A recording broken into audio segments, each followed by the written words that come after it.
connection between chastity and pro-life is, well, it's everything, because our sexuality is connected to everything that we do, who we are and how we live out what it is to be male and female.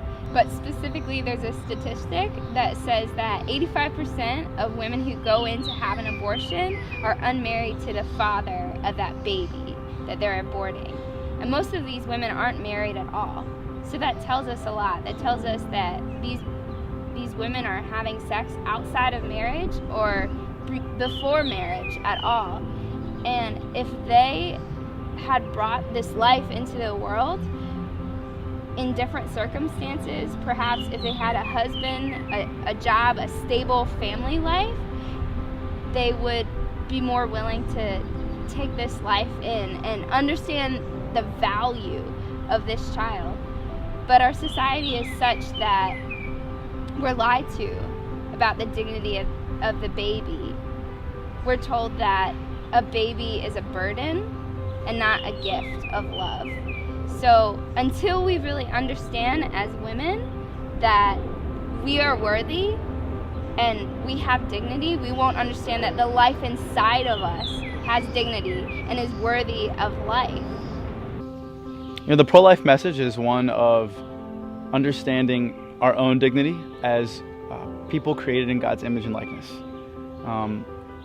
Talking about being pro-life, about the dignity of the human person, helps us to understand the dignity of every human person from the moment of conception until natural death. It's every single person that exists. And what the chastity message does is it makes it very personal. In fact, it makes it interpersonal.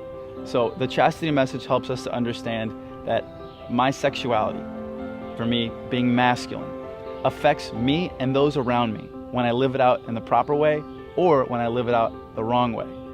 If I believe the lies that the culture's telling me about masculinity, then I end up doing damage with the gift of my own sexuality. But if I understand the truth of who I am as a man, then I can change the world. And so this connection is really important, that to understand the chastity message, we must first understand the pro-life message, that we all have dignity. We're currently living in a culture that doesn't just have a struggle with an appreciation for the life of the unborn, we're having a struggle with appreciation for life in general. You know, right now the leading cause of death in the United States is suicide. The suicide rate has been skyrocketing like crazy the last 50 years, and there's a reason for that. You know, we're living in a culture where people don't value their own life. And in order for us to end up at a place where we value the life of the unborn, that starts with us understanding the value of our own life. And we can't get there without chastity. Because right now, women are being told that to be a woman is to have men desire to use you and view you as an object. Men are being told that to be a man is to be weak. You know, both are such lies. And if men don't understand that they're strong and women don't understand that they are a gift, how in the world are we supposed to convince people that the life inside the womb is a gift?